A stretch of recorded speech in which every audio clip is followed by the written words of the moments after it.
शाहरुख खान के हमशक्ल Ibrahim Qadri social media पर काफी फेमस हैं। एक वक्त पर वो गुजरात के जूनागढ़ में पेंटिंग का काम करते थे।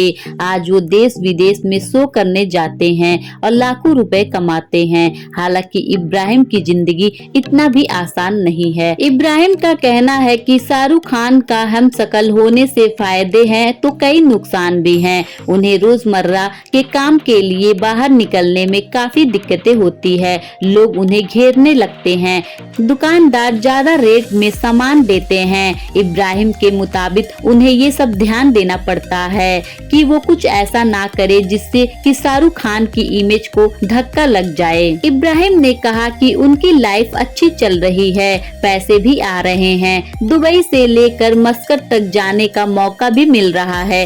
हालांकि इसके लिए कीमत भी चुकानी पड़ रही है। इब्राहिम ने आगे कहा कि मेरा क्राउड में जाना मुश्किल हो गया है। लोग मुझे ओरिजिनल शाहरुख खान समझने लगते हैं। प्यार तो बहुत मिलता है, लेकिन रोजमर्रा का काम प्रभावित हो जाता है। दुकानदार ज्यादा रेट पर सामान देने लगते हैं। वे कहते हैं, अरे भाई तुम तो शाहरुख खान हो। भीड़ से बचने के लिए कभी कभी सिक्योरिटी का भी साथ लेनी पड़ती है।